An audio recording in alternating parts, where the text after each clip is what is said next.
quiet observer, never get too close.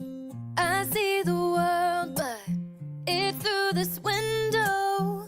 Another side to see, I'm ready to know. Not every story's written on a sleeve. Some stories take digging deep.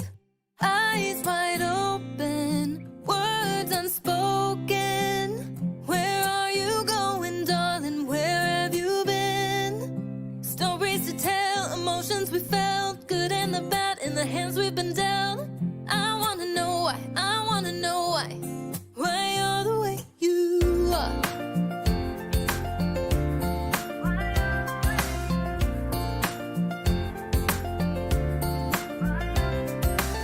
He's from the city, she's from the south. Two different chapters told miles out. Their back row living in his White House. So many stories that I need to know. Not every story's written on a sleeve. Some stories take digging deep. Eyes wide open, words unspoken. Where are you going, darling? Where have you been? Stories to tell, emotions we felt, good and the bad in the hands we've been dealt. I wanna know why, I wanna know why you're the way you are.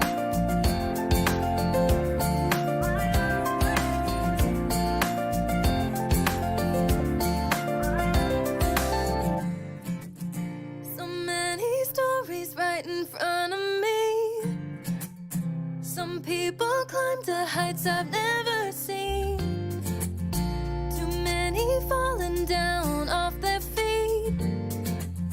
These stories take digging deep. Eyes wide open, words unspoken. Where are you going, darling? Where have you been?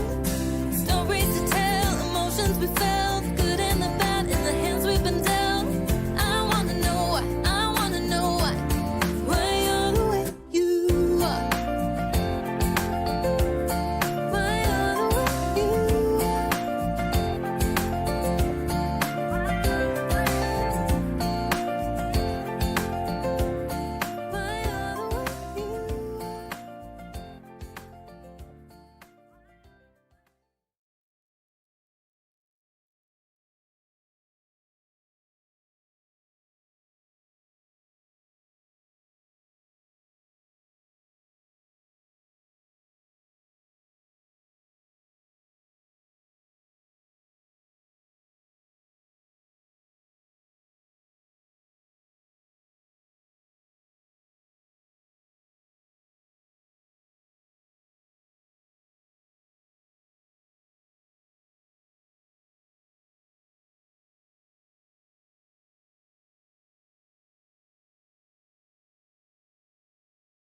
Hello, everyone, and welcome to Silver Sunday. We're going to talk about creating characters part 2. We already talked about this one time, and we covered a whole bunch of stuff, but we had a whole bunch of other things that we didn't really get to, or I didn't think we'd really covered enough, so I thought we'd do it for a second week, and I forgot to share this out on Facebook, so let me share it out really quick on Facebook. Share now, public. Yes, okay. So that's what we're going to do. We're going to talk about that again some more today. And if you've been here, you know how we do things. If you haven't, what I'm going to do is take a few minutes. We're going to introduce ourselves. We're going to go over some sort of bookkeeping things, as it were. Talk about some stuff that we've got going on, and then we're just gonna dive in. So I'm Roland Mann. I am the chief wrangler here. It's kind of like herding cats sometimes when you get a bunch of creatives together, but it's fun and I enjoy the heck out of it. First up on Murderer's Row here, as I see Curtis Fujita. Curtis, tell everyone who you are. Hello, I'm Curtis Fujita. I'm an artist working in comic books and video games and animation. I'm the creative director at Silverline, and I'm also the editor on Taylor. Excellent.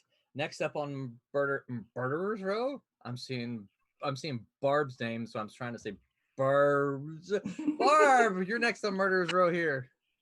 I'm Barb Kelberg, and I am the inker for Cat and Mouse, the inker, the creator and the co-writer for Divinity, colorist for Sirens, inker for the new Ms. Fury type book. I don't know what the title is yet.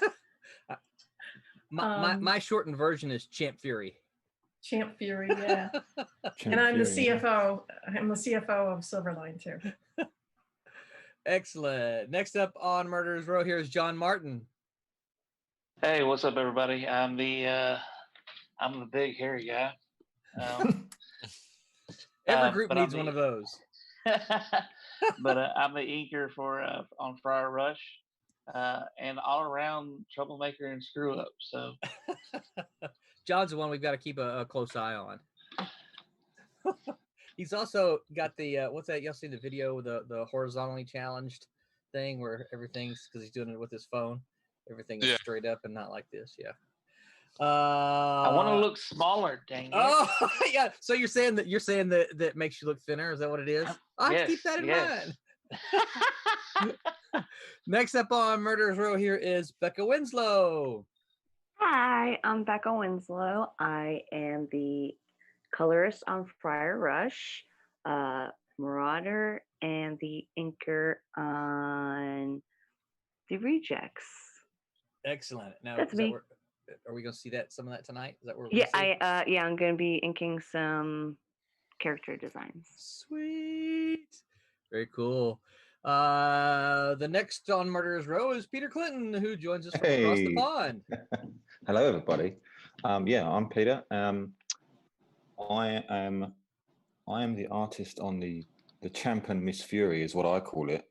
The Champ and Miss Fury book, which you'll be seeing me penciling tonight.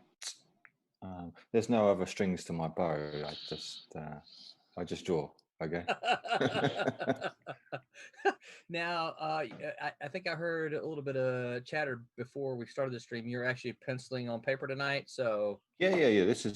So I do, my roughs tend to be digital, and then I'll print those roughs out on a blue line. And then I'll pencil just over the top. It just means I don't have to light box. I used to light box my roughs. It just saves me time. So yeah, you can see me penciling over my blue line roughs this evening. Okay. Cool. It also means I have pages to sell. Yes, absolutely. That's the key thing. Yes, it is. But I have something to sell. So yeah, and I'm better with pencil than I am with a stylus, tab, pen. Cool, yeah. Cool. And maybe donate a couple of pages to the Kickstarter once we run it, right? I mean, they're not going to be cheap people. But, well, right, yeah. It's funny. They'll be on there. Because in one of my things in class, part of what I do in my class is talk about how technology has changed comic creation, and and I kind of hit on every aspect of it, from writing when before we had computers, everything was just on a typewriter, to today, and lettering, and et cetera, et cetera. And one of the things I talk about when I talk about the creation of the original art is that a lot of professionals won't go 100% digital. I'm not saying they won't do digital at all, but they won't go 100% digital because it hits them in the pocketbook. If you have 0 original pages to sell, well, that can hit you in the wallet. So I kind of like the way I know that Barb and Tommy do it. They kind of look through the pages, and I'm like, oh, I can sell this one, right? It's got a big image on it or something, so I'm going to do this one Those on key paper. pages. Dramatic pages. Yeah. This page is just a bunch of talking heads. I'm just going to ink it digitally, right? That's exactly right. Yeah. So very cool. Yeah. So we'll be watching that tonight, huh? Yeah, I've got the camera hooked up, so you'll be able to view. Sweet. What I'm doing, yeah. And next on Murderer's Row is Aaron Humphres. Hey everyone, I penciled the Fire Rush, which we're doing a Kickstarter for right now. I penciled that book, and I also do my own comic, Goblins, which is webtoons all over the internet, my store. I basically just make comic books right now, and then I stream with these guys to talk about making comic books with these guys. Sound a little bit like the Cheech and Chong. I make comic books and I stream about making comic books. And that's what I do. Yeah. And I see his name on the screen, but I don't see his image here, so I'm not sure if he is fully connected. But Chuck, are you there? I'm here. I don't know where my image is, though. Okay. If you look at the bottom of your screen, you should see a little camera that says "Start Video." Not sure. Are you on a computer? I don't see any of that. So I got my voice working. We can hear you just fine. Because I know that if I move my mouse around on my screen, I can, at the very bottom, there's a mute, start video, security. I may have a few more as the host, but then there are things like chat and share the screen and record, things like that. Breakout rooms, which we did once, and that was kind of fun. Yeah. We have to do some kind of brainstorming session sometimes where we go, I'm still saying I want to play some games. We get everybody together and we'll play some games and send everybody to breakout rooms. So that's the only thing I can think of, Chuck. But we can still hear you. So Chuck, tell everybody who you are. Well, I'm another inker for Silverline and for a number of other companies in the past. And I've done a few of my own Kickstarter projects, including one on ghost stories that Roland actually wrote one of the stories for it. I had a ghost story in there. Yep. Yeah. That you illustrated. Yeah. So I haven't done many comics recently, but I'm working on White Devil right now. That's right. I think it's the second White Devil, isn't it? It is. We're not. The other one was so long ago, and it's considerably different than this one in the terms of tone and audience. So we're probably just going to call this one White Devil, and then in the legal put just volume 2. You won't need to have read the first volume to understand this one. Yeah, the first volume was considerably more adult. It was done along the same times that R.A. Jones did the Scimitar and stuff like that. So. Oh. Yeah, Chuck says, "Oh, I remember those." Yeah, I do. Yeah. Well, keep fiddling with your picture there. Hopefully, you get it worked out, and we can see I'll try and fix that. So I see some hellos there. Wubba says hello. Peter says it's you use the same method he does. Phil Leon says, "Hey there, Silverline peeps. What's up, Phil Leon? How are you?" Okay, so that was the introductions. So obviously Aaron's already touched on it. Yes, we have got a Kickstarter running right now. Brett, can you show the Kickstarter and we'll talk just a little bit about it? I was happy to see that when I logged on just before coming live here, we are at 50 backers and just over $2,000. So we have just shy of 500 left to go. And I heard that big sigh from John there. And I think John is feeling what I felt Barb feeling at about week 2 in Divinity. Man, I'm ready to get this thing going. Yep. Well, remember, it is a marathon and not a sprint. We just gotta stay the course. All of our early bird stuff. I see Brett scrolling through this through there now. All the early bird stuff is gone, but we still have so much original artwork, y'all. This is, I mean, we have never had a project with this much artwork. Whoops, we lost Chuck.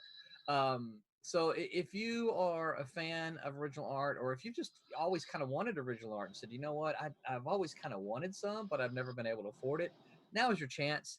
All these pages are so affordable because when you think, I'm just gonna scroll down and pick one. When you I'm scrolling the wrong place. Let's see, randomly here. Yeah, do I need to add more? No. No, I don't think you need to add more. Let's see here. So just for instance here, you've got $75 pledge, right? You get the original art and the Aaron pinup. There's 3 of them there. But here's the deal, right? Close your ears, Aaron, so you don't hear how cheap this really is, right? So you get an original piece of art from Aaron, but you get everything at the $50 pledge level. So you're really getting this original piece of art for $25, right? You're getting all of you got, $50 worth of the comics, and then you're getting this original piece of art. Same thing for $80 for the original page 1 from Fire Rush, right? John Martin inked this, right? You're going to get everything at the $50 pledge level, which is a stack of books, right? And then, John, close your ears. For $30, you're gonna get the original page 1 inked, right? Only one of a kind. Only one person can get that. So, so this stuff, and just on and on and on the list here. Lots and lots of pages. Like I said, I have never seen so many pages. And I'll say, here's what happened: the art teams for these books decided they're just going to donate the entire book to the Kickstarter. And so every single page in some form or fashion, and some of them in 2 forms, right? For instance, Friar Rush, we've got both the penciled version for every page, and then the inked version for some of the pages. So, if you were really aggressive, you could send me an email and says, hey, I got the inked page here. I kind of like the pencil page to go with it. Just send me an email and we'll take care of you. We'll get you taken care of, right? We can make it happen. But yeah, there's so much original art. I'm not going to go over every single page because we would be here the entire night. But yeah, so like we always do, we've got Kickstarter exclusive covers, which means you can only get these covers on what? Hold on. I just getting messages. So they're popping up. Nah.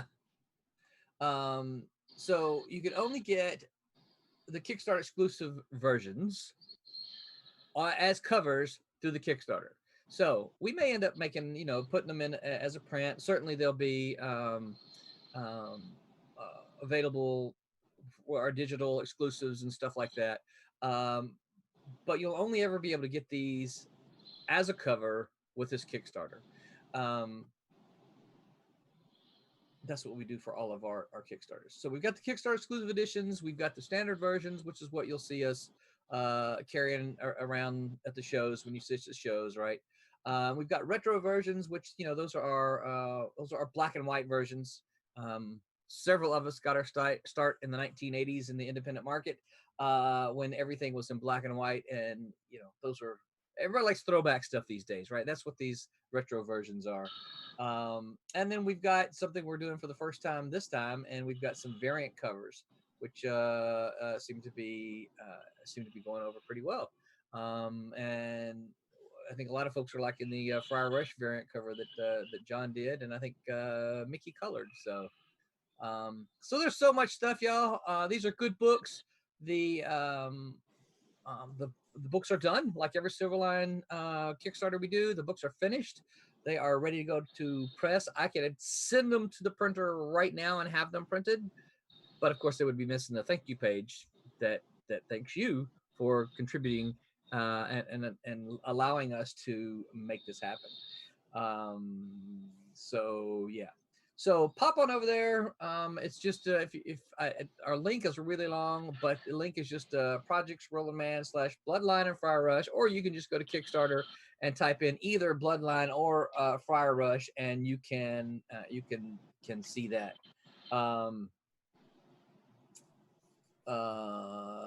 Chuck, looks like you got your video worked out. Woohoo! Is it working? I think so. I see your face. Yeah, Although, I got an image up now, but I don't think the video is actually working. Yeah. No, the video's working, but he's got an image up too. Yeah, I think he's sharing his screen. Oh. Yeah, I think you're just sharing your screen. Oh. There you go. Oh, there we go. Yeah, I see you now. Okay, I'm back. Hey, woohoo! Welcome back, Chuck. Okay, so the other thing I want to talk about before we get in here is we've got a merch store. So we're gonna start showing you a picture of some of the merch we got up. So Brett, pop up that mug. But here's something that we're gonna add to this, and I don't know how I can see that when you've got it up.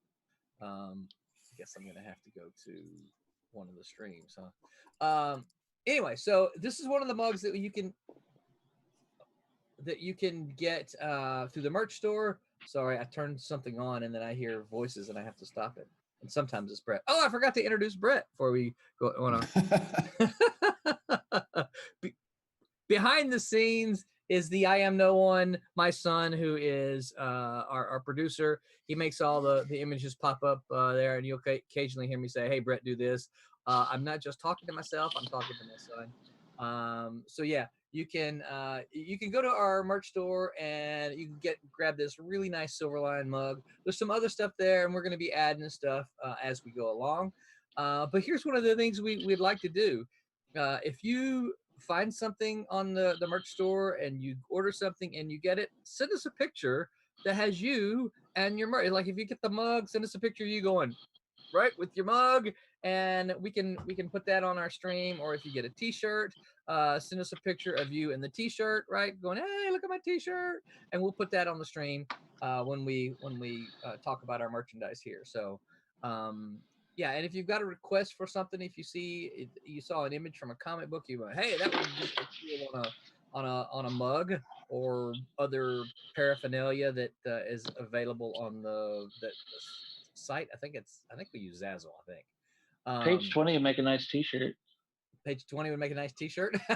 Oh, that's the one with the big dragons, right? Yeah. Okay, cool. We might have to see. I have to talk to the merch store supervisor and see what we can't get going there. But yeah, so feel free to make requests, y'all. That's the cool thing about the merch store that we have, is that it's not something that we have to keep in stock. It's not something that we have here. It's something that we can arrange and put it together, and then we don't even ever see it. If you order something off the merch store, we get an email that says, hey, you sold something off the merch store, here's your $1.50, right? So pop on over there and take a peek.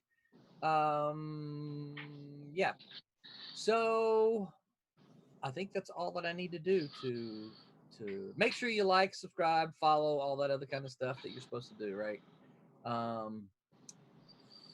Anything else I'm supposed to do? Everybody good? I think we're good, right? Yeah. So let's dive into talking about part 2 of character creations. Now this is something I actually enjoy, which is maybe why I pressed for a part 2, because I think it's important that your characters are well defined, because sometimes you can read a comic or a book or whatever, and you get in there and you're like, the character's weird, or you don't get why they're doing stuff, and they're poorly defined. And I would suspect it's because the creator didn't take enough time to develop it. What I think you want to be able to do when you're the creator, when you're the writer, when a character enters into a situation, you want to be able to know what that character would do based on that character, not what you would do, but what that character would do. And I think the more you can develop the character, the more you'll be able to know that. So one of the things that we were talking about just a little bit, Noah the Hot Potato says, ain't no party like a Silverline Comics party. And we agree. So one of the things we were talking about a little bit just before the stream started is like, what's the difference between origin and background? And Barb came up with a good explanation. Barb, you want to repeat the explanation there for everybody so they'll know how we're kind of moving forward? You're muted, Barb. We were discussing it, and I said, everybody would know what your own backstory is, your background. So let's take Bruce Wayne / Batman as an example. Everybody knows that his name is Bruce Wayne. He had parents, Martha and Thomas Wayne. He's the heir for Wayne Manor. He lives in a nice big house, a mansion. He's got a butler named Alfred. All of that is backstory. An origin story is what caused him to become Batman. And of course, there's like 24 different stories out there in DC. They've changed the origin story every 5 months. But it's what was the event or the happening that forced him to become Batman. That's his origin story. I agree. Anybody want to add anything to that or have anything? I think she pretty much did. No, it seems like that's a pretty good.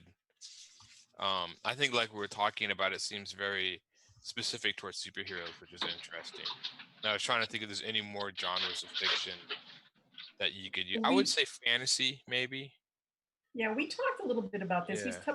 We touched on Star Wars, and we said, would Luke Skywalker have become Luke Skywalker, the Jedi Knight, if he had been left alone on his little farm on Tatooine? I don't think he would have. I think he would have grown up and become another farmer.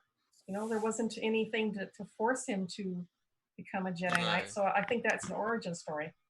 Would you would you say almost the original Star Wars movie is almost an origin story of Luke? Absolutely. And then that would be okay. Because it's a little different because Batman, the origin the origin story of Batman would be the deaths of his parents and the bat flying in the window. Yep. No, see now that's so it would be 5 dozen different falling down a cave. There's another one, and there's like half a dozen or more origin stories that they've come that contribute to that. Yeah. Okay. Yeah, that makes more sense. So does that mean the prequels? Does that mean the prequels are Anakin's origin story, or Vader's? Yeah, that was the idea, wasn't it? Wasn't that the idea that the whole idea was meant to be the origin of? It is the origin of Darth Vader, because the whole Star Wars thing is Skywalker's. Yeah, I would say it would be. Or is it the origin of the original trilogy? It's a bit of both, isn't it? You can't have Star Wars without Darth Vader, can you? Or Anakin Skywalker.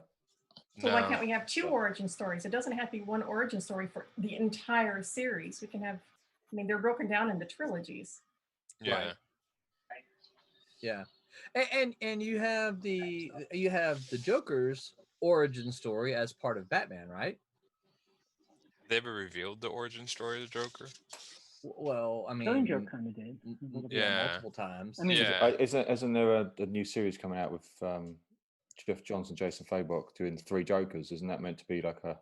Yeah, I think that's supposed to be like an origin. Yeah. Yeah. It's weird because I guess you think of origins of characters as specific moments, so it's different to think of them as like the story. But then, okay, yeah, that works. And their backstory was, who were they? before this event happened that turned them into the character that we know and love today. It always seems that the backstory, the more humble, the more relatable, the more fantastical you can go with the origin stories. But the Clark backstory is Kent always, growing up on a farm in Kansas. Yeah. I mean, always seems to be the case. Yeah. That's a good point. Yeah. All right, Becca. Brett says you need to share your screen. Okay. So yeah, I think I think so. So one question is, does the background then affect or determine the origin? Does one? Absolutely. Yeah. Yeah, definitely. I mean, nature versus nurture. I mean, you've definitely got that nature versus nurture thing going on before they become the person. I mean, if you've got a person, a character that's been raised in horrible circumstances, they're more likely to become a villain than a superhero.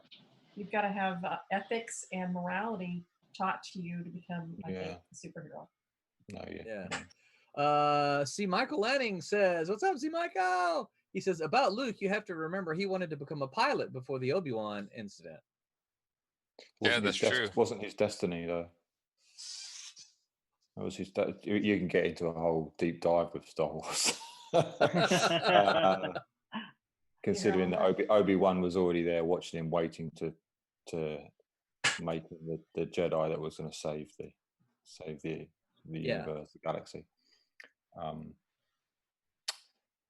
So Luke's origin began before he was even born, didn't it? Really. But no, I'm not going to deep dive into Star Wars. That's not what we're here for. Yeah. Wubba says he agrees with Barb. He thinks that Star Wars is a telling of multiple origin stories. And I think that's probably right too, because when you introduce the characters, when you introduce new characters, you tend to have to tell multiple origin stories, don't you? I think so. I think it's that way in comics as well. If you're introducing new characters, then you've got to let the people know who they are. So what do you do? Oven says, hello, Silverline family. Hello, Oven. Hello. So when you're introducing characters, how important is it that that you tell the background and or origin story immediately? When do you tell it, et cetera, et cetera? Talk about that a little bit. I think that depends on the story. I mean, if you're writing a mystery, then the actual background or the origin of a character could be part of the main plot, which I guess it should be. I don't know. It's weird because I mean, there's some stories like, I guess, longer form stories that would take time out to talk about the background of a character, even if it doesn't particularly apply to the plot. Sometimes they'll do that. I don't think the origin needs to be at the start. You can start your story at the end. That doesn't matter. Just right. So long as you make your character, as long as I guess it has to be in there at some point to understand where the characters come from. It can be interwoven through the story too. Yeah. And that's the way that we did it with Divinity. We started right off at the bat on the first page showing her abilities, and then we backtracked. Yeah, comics is one of those things, isn't it? You could, if you just did the origin, it could be a fairly mundane origin. Therefore, you're going to do 2-3 issues of talking and walking around doing nothing. But it's a visual medium, isn't it? So you have to start with something to hook them in, some action thing, and then you can go into working.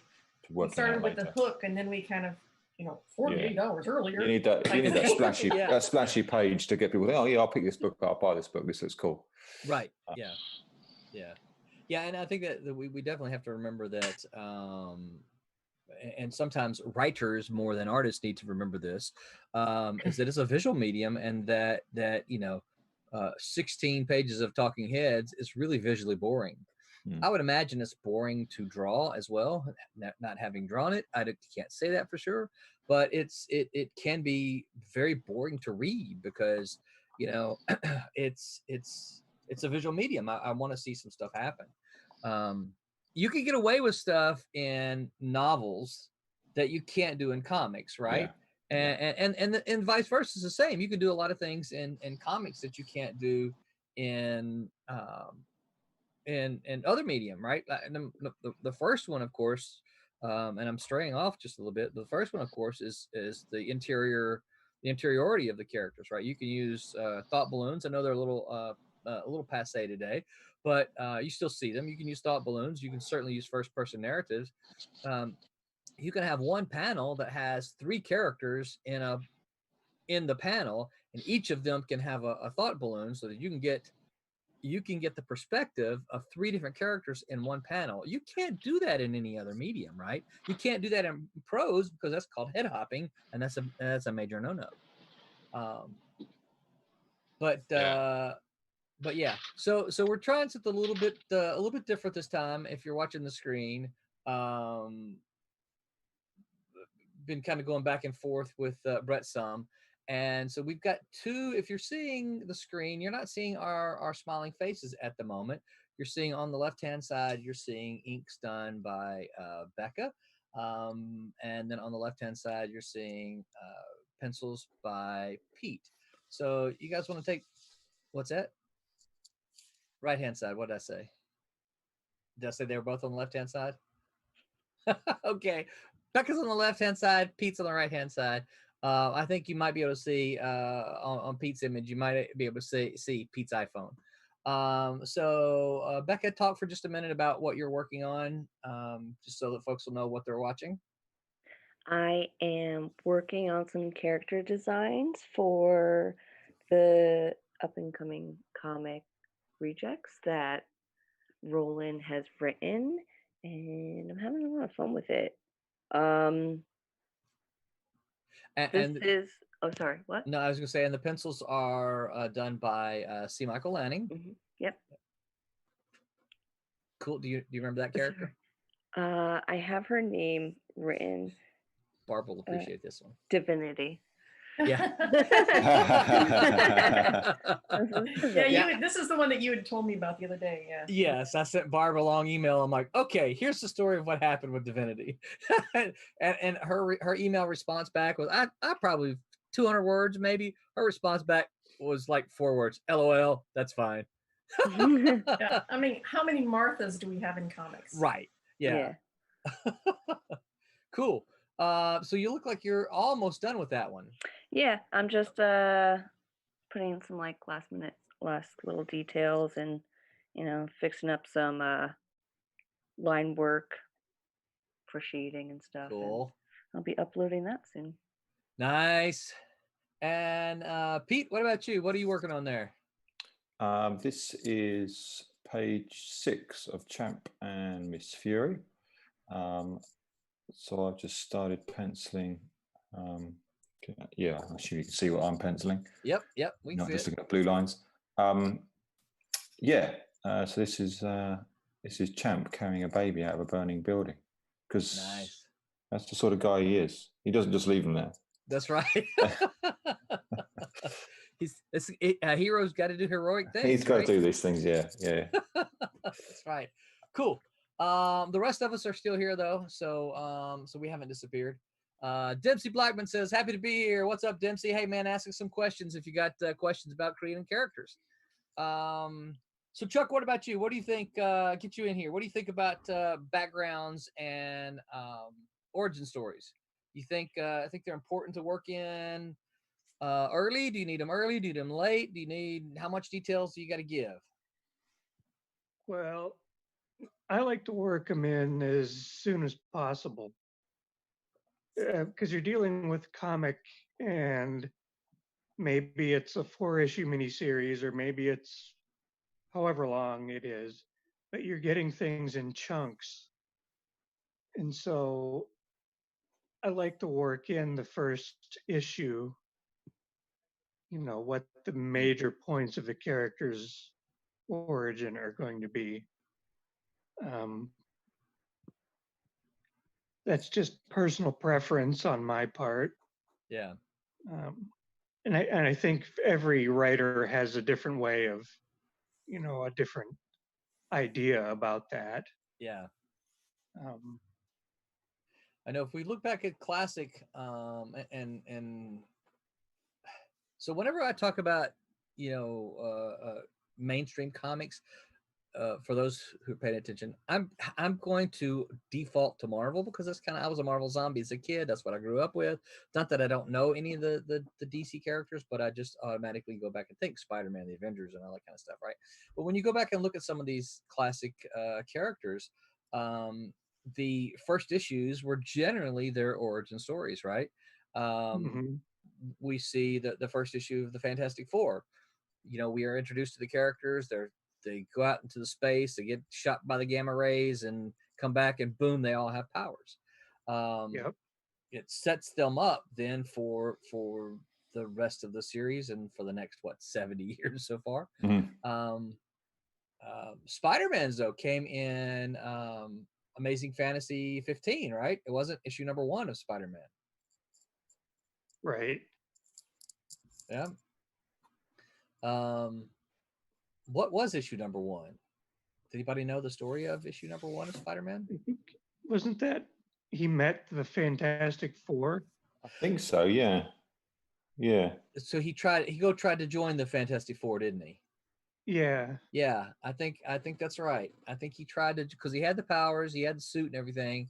So I think he tried to join the Fantastic Four and then decided he didn't want them because he was a hothead back then a bit. Yeah. Yeah, I think that's right. But you look at something like the Avengers, right? The Avengers, the first issue, it wasn't necessarily the origin of Cap Cap wasn't in there till issue 4, but Iron Man and Hulk and Thor, because those were characters that already existed. But it was, however, the origin of the Avengers as a team, right? I'm not sure why I'm doing hand air quotes because nobody can see us, right? But it was the origin of the Avengers as a team. So Dempsey has a question that says, when y'all are creating characters, what do you focus on first? That's good. And since name is going to be one of the things that we're going to talk about here in a bit, I'll toss it in. What do you focus on first? The name, the powers, the origin, the background, story, the plot. What about it? Someone jump in. I think it's the background. I think I sort of start by creating the characters. I have to create their background. I think I have an idea of their person. Perhaps it's personality. I start with their personality, and then I figure out why they're like that. I don't write too much. Barb, what do you? Yeah, I started with the power, and then it was almost instantaneous for me. The power and the fact that it was a young girl, and then it built out from there. I had to come up with the background after the origin story. Actually, I knew how she got that way. I knew what her powers were. I knew that she was a young girl. I knew that she would have an older brother. And I knew, but I didn't have a name. I didn't have a backstory. I didn't have the parents. So that all came afterwards.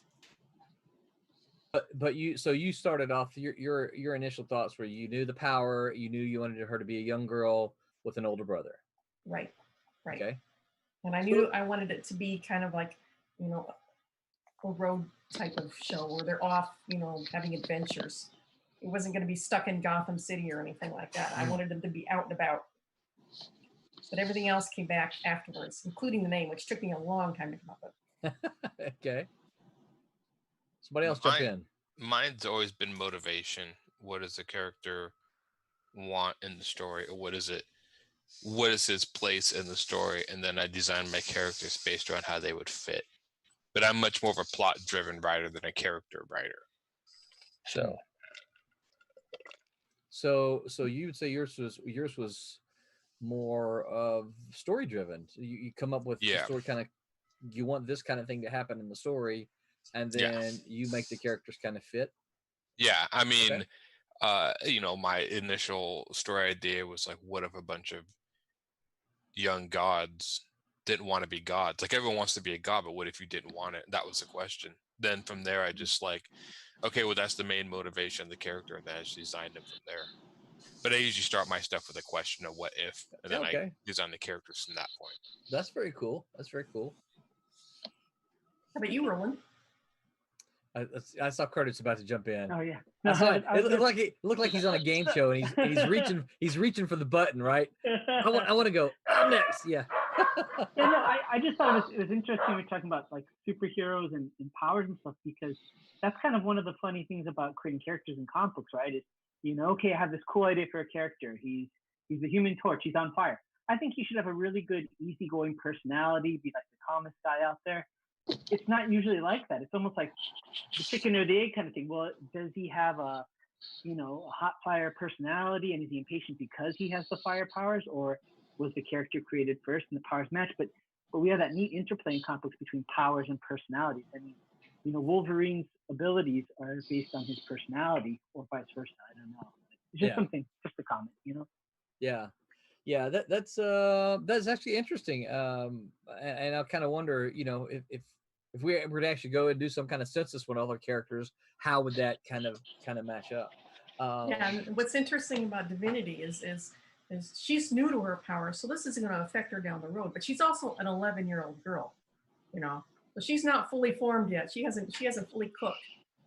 And as anybody knows, if anybody's got a preteen out there or has experience going through the preteen years, it's chaos. It's absolute chaos.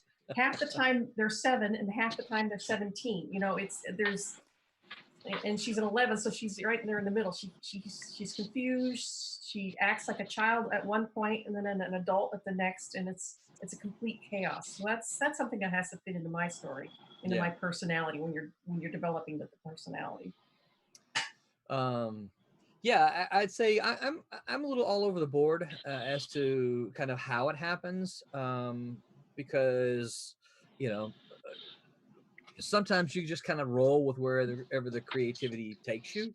But for instance, you were talking about, I'll talk about cat and mouse here. So one of the things I definitely wanted to do was the idea of and I'm going to show age here, but you guys remember Moonlighting, the TV show Moonlighting? Yep. And certainly maybe this was a more recent. Pete's like, no, I don't remember. It's Bruce Willis, though. It's Bruce Willis. Bruce Willis and Bruce Sybil Willis. Shepherd. Yeah. What about Bones? You've heard of Bones, though, right? You see? Oh yeah, of course I know Bones. Yeah. So early in those shows, there was a bit of a romantic chase / conflict between the two primary characters, right? UST, unresolved sexual tension. So I wanted that because the for me, the images of cat and mouse conjures up images of a chase, right? You see so many people talk about, oh, we're in a cat and mouse game, which means they're, you know, running and chasing, and Tom and Jerry. Can't tell you how many people, when I've mentioned the name cat and mouse, said, oh, like Tom and Jerry. I'm like, well, no, nothing like Tom and Jerry at all, but but okay. And so for me, that's what I wanted. I wanted to have that kind of, I wanted the two characters to have that kind of relationship. Everything then kind of built one upon the other, because I wanted to tell a street level story, a la Batman and Daredevil, and kind of that kind of thing. And so ended up being, you know, the ex-cop, and I'm a huge fan of the Robin Hood stories, the you know, the underdog, the guy who helps the people who need the help, and that's kind of how the idea of cat and mouse came about. For Demon, it was a little bit differently, though. For Demon, I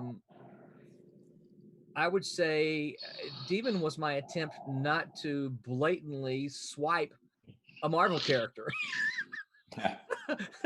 Because I was so enamored by the version of the Beast by Steve Englehart and George Perez when he was in the Avengers in I guess that would have been the 70s, right? The Beast personality at that point in time was just, and the Beast's personality has changed a lot over time, as well as his look and all that kind of stuff. but there was something about that character that really drew me, and so I wanted a character like that. But obviously, I couldn't do the Beast because copyright stuff. And I was not aware when I came up with the name Demon. I was not aware of the DC character at the time, or I might have searched for a different name. I don't know. Um, but yeah, that was kind of how I wanted a character like that, and so that's how he was born.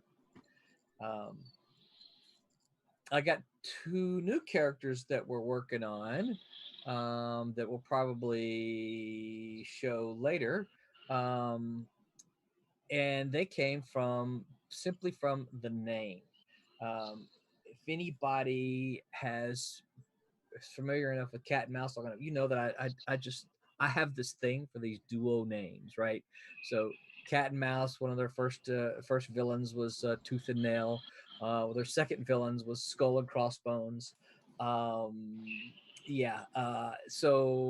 I've just got this thing for these dual names, and I've got a detective partnership that I've got long range plans for, and they're essentially detectives Marble and Mud, right? Mhm. So yeah, you because of the conversation we're having, you know where I'm going with that, right? Yeah. Any other thoughts there? There's a couple of questions here. Anybody have any thoughts? I have a question. Okay. Just for the people who do the writing and stuff. It's interesting because we're talking about origins, but are you familiar with? I've seen it in film. I don't know how much I've seen it. I've seen it in comic books too. But this idea of the character's backstory, origin, coming way later, like they're the mystery man. Yeah. And in that sense, they're like a blank canvas that the audience relates to for whatever reason, and only at the end do you realize who they are. Like in film, it's like one of my favorite movies, Once Upon a Time in the West, with Charles Bronson, where he plays this guy called Harmonica. You never find out who he is until the end of the movie. Is that something that you think can be done well in comic books, or is it? I think of Wolverine, the never-ending backstory of Wolverine. Yeah. As an example, but he has more backstory than anybody else does. I just was curious if anybody. I think there are some characters that I almost prefer that don't, like the Joker. There's no real definitive where he's come from, and I like that mystery about him. I agree. Yeah, and if they answer, that's going to be not near as cool as what you were imagining, right? Yeah, that's the thing. People can now come up with their own, whatever works for them, and then when it gets put in concrete, they're like, oh well, that's not the idea I had in my head, and that's a difficult thing that well, that's what happened to the Wolverine Logan. Is they were never going to reveal where he came from, but then they made the movies, and they were like, well, the movies are going to reveal it, so we have to reveal it first. So it was almost like the movies are going to steal our thunder, but they never planned on ever revealing anything. As I hope they don't do the same thing with the Joker. I mean, I guess you could say when you do like origins of like that new Joker movie, Joaquin Phoenix, but you could just take that out of canon. But yeah, I thought that was kind of funny that they almost forced Marvel's hand on the comic book scene to do that. Yeah. I think so. To kind of go back to your question, Curtis, my take on it is this. I think that we don't always have to know who a character is or where they're from. I think, as kind of Pete touched on, sometimes mystery is kind of cool and fun. I think the thing that we have to know something about the character, though, right? Even if it's not their origin, we kind of have to know their purpose. What are they doing? What are they after? What are they trying to accomplish? Why are they there? I mean, there's some of those questions that we kind of have to know, because otherwise they're just this random character wandering around that has no purpose, right? Now, the asterisk on that is, well, okay, it may seem like that, but the writer really knows because they're going to go somewhere. Okay, all right, I can buy that if you can tell me that. Yeah, I know where this seemingly random character is going to go, but I think that you still got to then have something else for the reader, because if all your characters are randomly wandering, then they're going to be lost in all of them. So I think that, I don't think that you have to reveal origins and and backstories immediately. I think that well, Curtis, you and I in this, I realize I just now realized you may be fishing here. You and I've talked about this a little bit. I think part of the times is what we've got a story to tell, right? And and sometimes we say, but before I tell you the story, I got to tell you this, and then get to the story. Well, that's not always the case, right? That's sometimes you just tell me the story. I don't need to know all the stuff that goes on in the back. And what you do is start your story and then tell me, oh, this thing happens. Well, I can tell you now that, the reason I know this is because I did this in the past, or this is where I'm from, that kind of thing. Reveal it as you know it. And I the am beautiful back. uh, uh, the thing about it is you can tell the reader what you tell the reader this, what they need to know when they need to know it. I guess that's what I'm trying to say. Yeah. Any other thoughts? It's funny. We've been talking about maybe this isn't the greatest time to bring this up, but I'll bring it up anyways. I was talking to my friend, and I was just kind of like, we'll use Star Wars as an example. That was a conversation. It was like, well, after Return of the Jedi, it's like I just considered Luke Skywalker's story over. But he's like, no, I want to know more. And I'm like, how much more do you want to know? And he's like, I want to know everything that happened up to his death. And I almost wonder, it's kind of funny. Where they came from seems more important. But do everyone else ever have that desire that when they get to a character, they want to know everything that happened to the character, even after the end of the story itself? I always find that really weird. I was like, yeah, when Return of the Jedi ended, that was the end of Luke's story. I didn't need to know anymore. They lived happily ever after or whatever. But yeah, it was kind of interesting question. Kind of going the reverse. I didn't know if it was a great time to bring it up, but the No, reverse. I think because it felt like his story was complete. So right. you don't. But someone like Darth Vader, when he appears in the first film, Star Wars, you're like, well, how the hell did this guy end up wearing a big black suit? Right. So you want to know about him.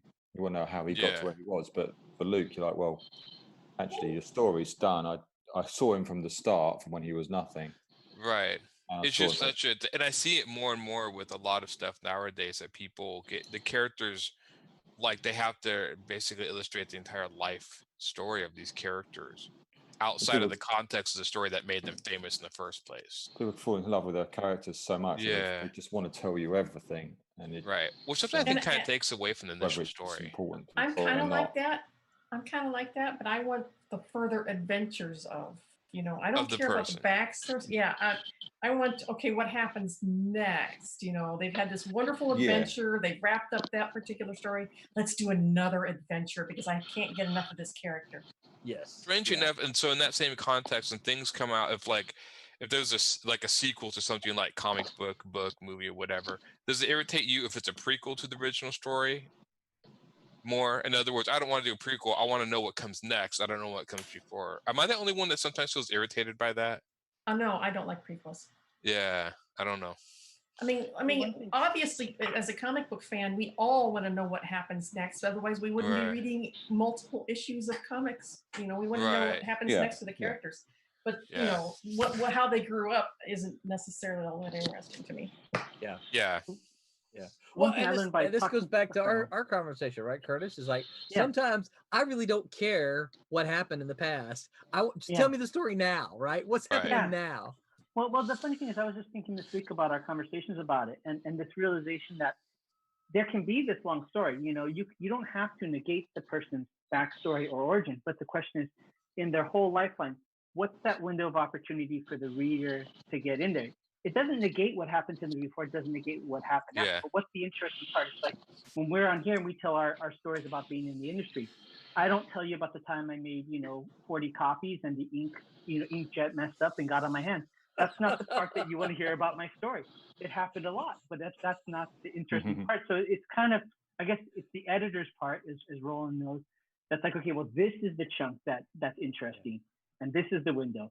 And that's the challenge, right? And that's what I'm learning by communicating with Roland about writing stuff like that. Is what is No. Yeah, and sometimes it's hard to convince a writer that that's the case, because you want to tell them, yeah, but this doesn't matter. This doesn't really do anything. But the writer's like, yeah, but I'm using this one line in there that I really love.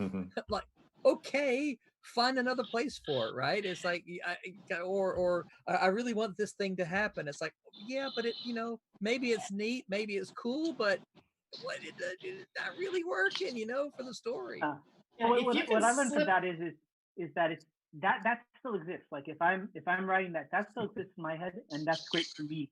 But that doesn't have to be necessarily what they get told, Yeah, I think if you can slip in nuggets of information that fit in with the storyline, that's great. But to have all this background exposition is boring.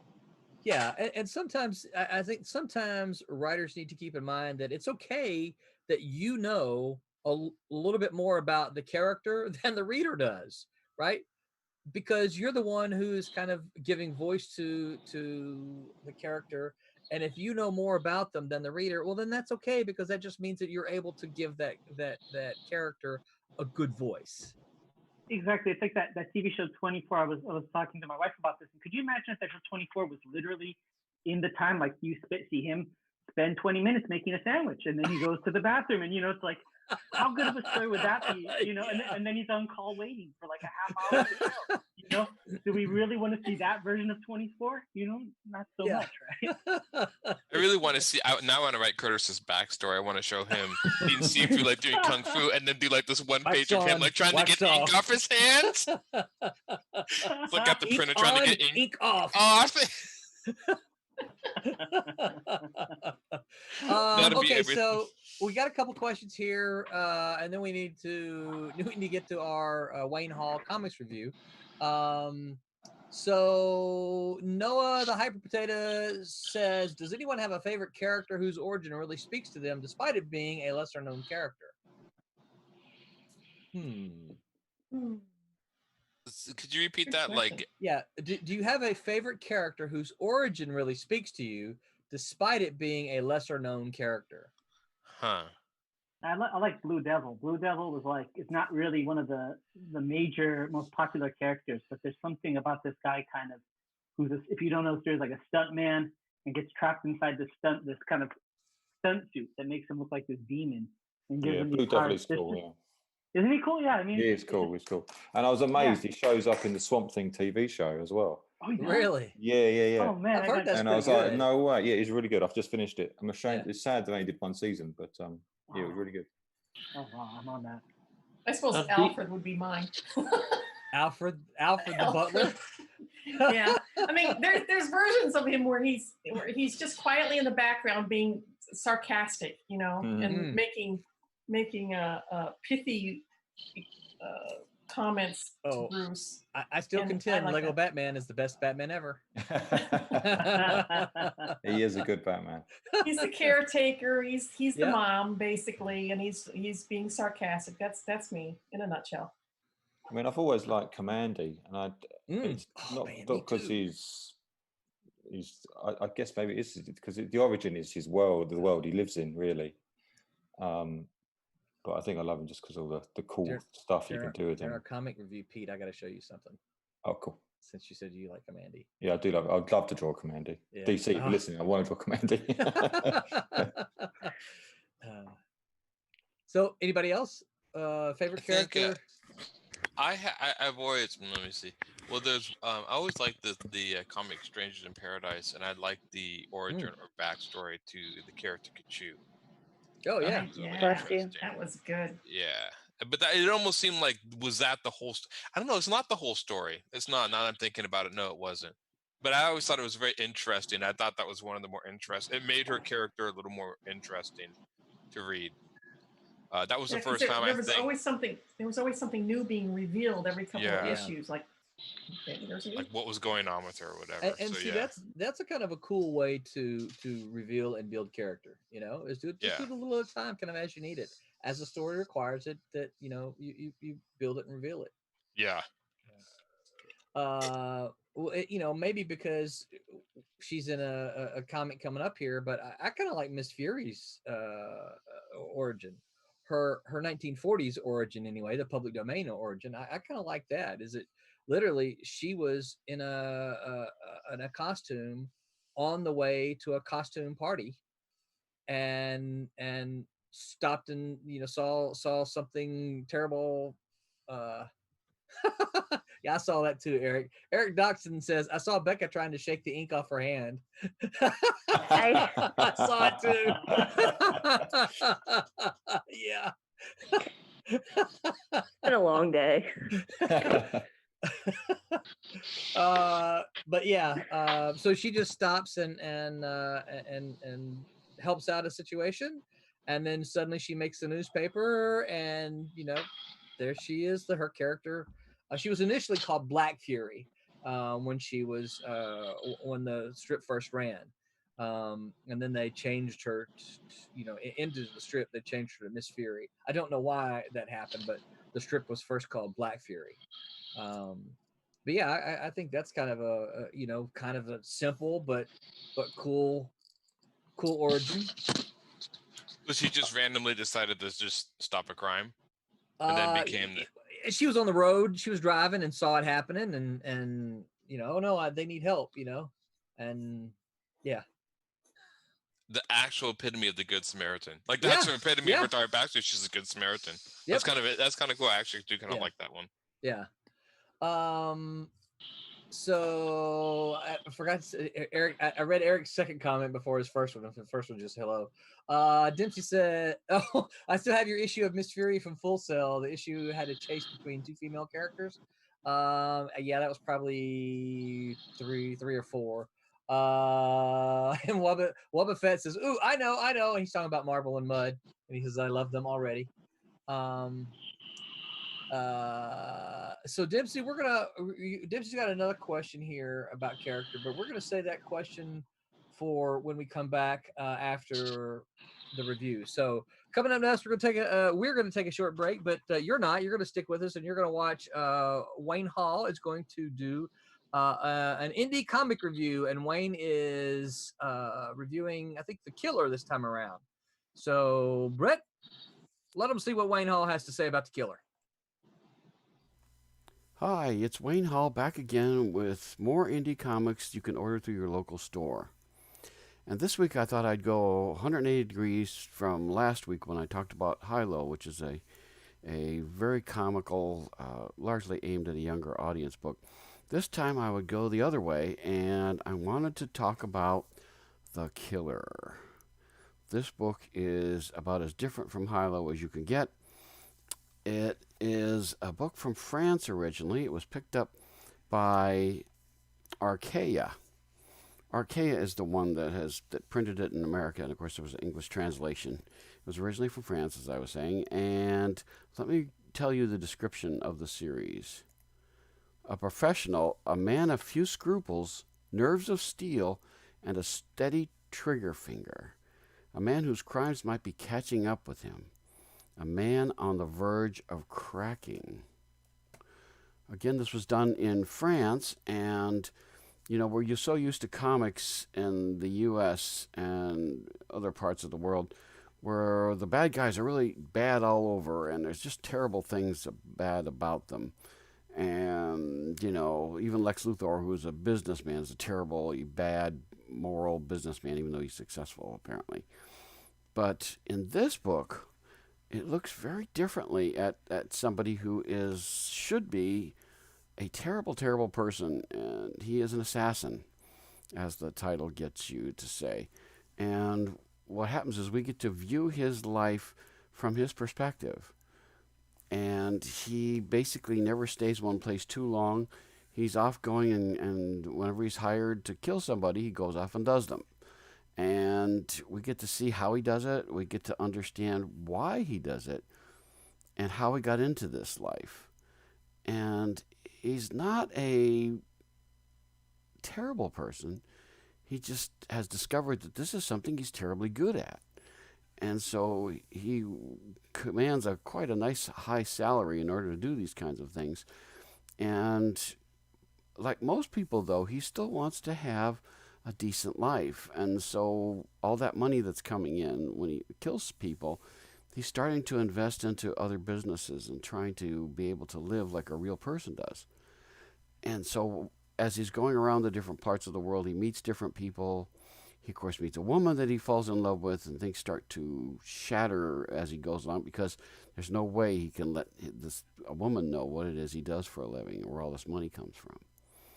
So we get to see his transformation as he starts out and he goes along, and it's really a fascinating character study.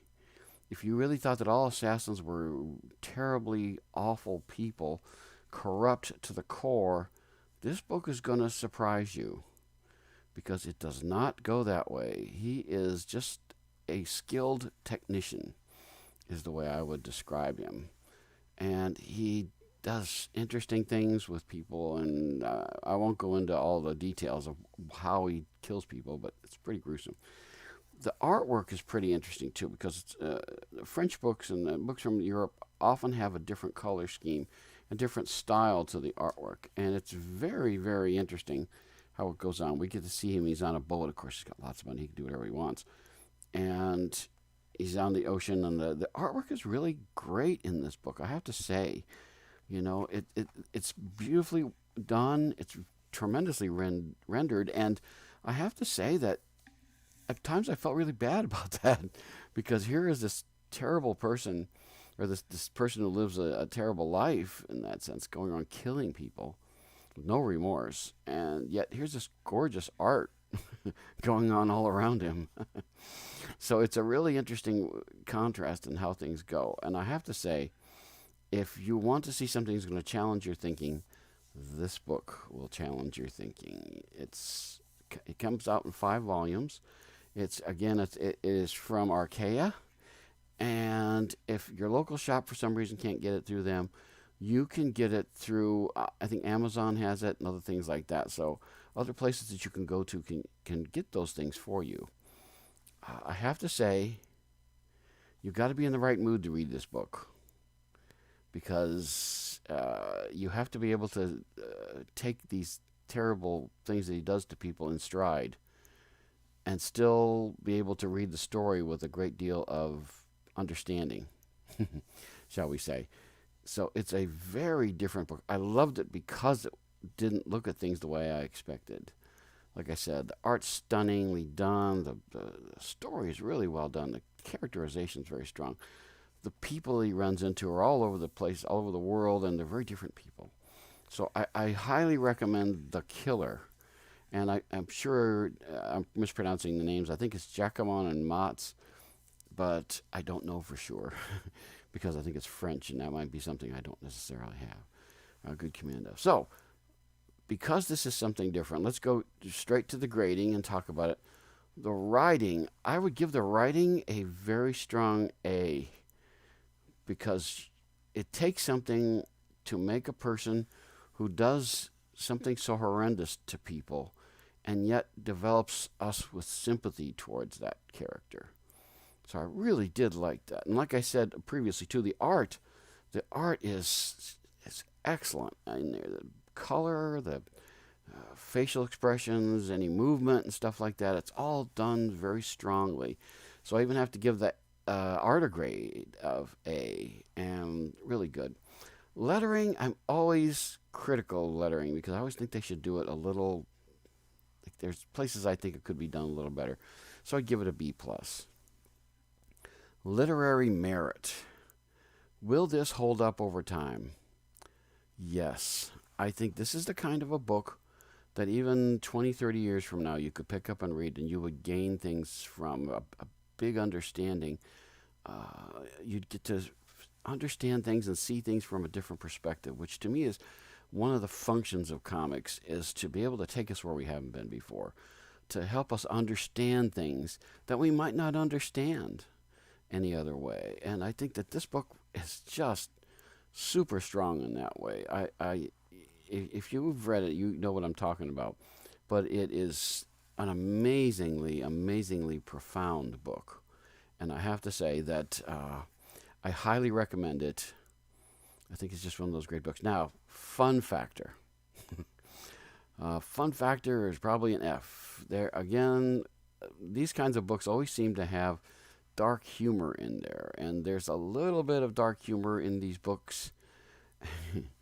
But let's just say, if you're reading this book for fun, no, it's not going to be fun. So you're going to get to see things that you haven't seen before. I would an F on the fun factor. Now, overall grade, altogether, given what the book is and how successfully it pulls it off, I still have to give this book an A. It's again, if you want to see something you haven't seen before, if you want to understand maybe why people are assassins, this might be the book to help you understand why they do that. And the thing of it is that they're not necessarily villains in the purest sense of the word. And that is something I think we could use a little more understanding of. I always want to see people from their own perspective. Everybody always says that a villain in their own story sees themselves as a hero. Well, he doesn't see himself as a hero. He sees himself as someone who is successful. And that's a big difference in his world. I have to say, when you get to the end, the ending may surprise you. Surprised me, I have to say. So it's a very unusual book, something I think you're going to really enjoy. If you love variety like I do, you're really going to find this a tremendous read. There are other books that these people have created and have come out through, I think, Archaea as well. And I could go into them all. There's one that went into politics, interestingly enough. That was interesting. But again, it's The Killer. And, if you know what's going to happen in this book, I'd be very surprised. I was surprised when I read it, but I was gripped. I had to get every issue of this. And you notice I have all of them. This is the 5th one. I have all 5 in hardcover because this is one of those books I want to keep and be able to pull out and read when I feel like it. And I get that feeling every once in a while when I want to read an extended story that's well done and go someplace I haven't expected it to go. So it's The Killer, and that's where we are this time. I'll be back again with more in the near future. But until then, keep reading your comics.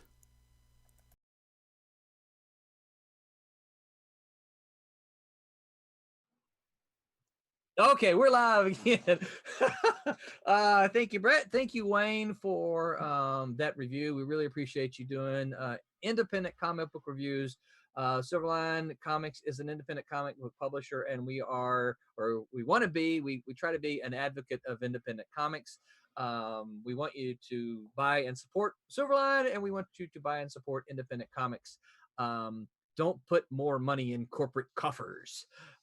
Support the independent creators who are doing the things that they want to do. So Wayne and some others, hopefully we get some more back, are shining spotlights on independent comics that are not Silverline Comics. We're here to promote Silverline Comics, obviously, but these are not Silverline Comics. So thank you, Wayne, for doing that. And he does a Wayne's Comics podcast. So we're gonna jump right back into the characters. We were talking about building characters there, and Dempsey Blackman had a question, and he said, when working with writers or artists, do you wait for the story to create the character design from scratch, or wait for input on a concept for the character? So I'm going to read some in between the lines here. I think this is, I think he's talking about collaboration and how does that work out? Anybody want to talk about that? The way you're doing it? Of course, I know, Curtis, your project you're working on is just you. So. Yeah. So, I mean, for me, it's all, it's a one-stop shop. So, it just kind of, actually the way that I've been treating it, to be honest, is because I have my video game and animation background, I've really done almost like a development, so I've spent quite a bit of time kind of going back and forth between writing and designing the characters, and kind of sometimes they inform each other, like I had one idea, one version of the story and all that. And then when I got to the design process, it changed it remarkably, and it pushed it in a whole different direction. I have the luxury of time because it's just me, though. But you know, there's everything under the sun. I mean, I don't know if you remember, Roland, one of the funniest development things that I saw with that Malibu Comics Days, which is we just had some of the people have like spreadsheets full of names, just any name that they thought was cool. Steve Lowry and Jason Levine would just put a name. I remember that. And of course, it's the 90s, so everything was like blood, wolf, and dark blood, and bloody blood, you know, and all that stuff. Bloody blood. That's my next character, bloody blood. Yeah, bloody blood, you know. But they just had that. And blood and guts. Yeah. There you go. Yeah.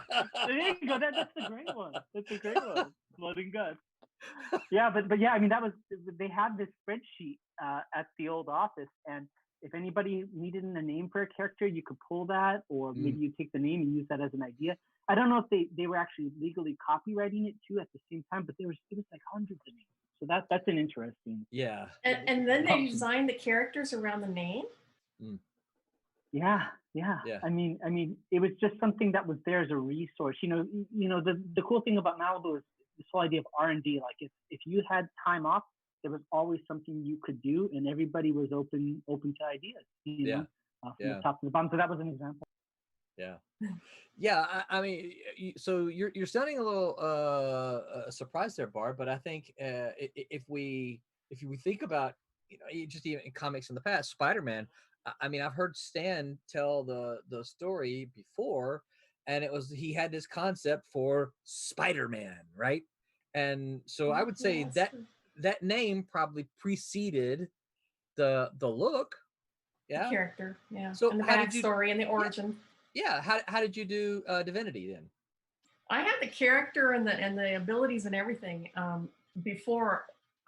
Actually, the names were the last things that I did, and it took me forever to find the names because I couldn't come up with a name for her for a long time because I was focused on the healing factor, and I was going through all kinds of names associated with healing and different origin countries that had healing myths, and looking at their mythological names and putting stuff in the Latin translator and everything. And then finally it just struck me one day, it's like, I'm focusing on the wrong thing. I should be focusing on where her power comes from, not the power itself. And it's a divine power, and it's like, divinity, there you go.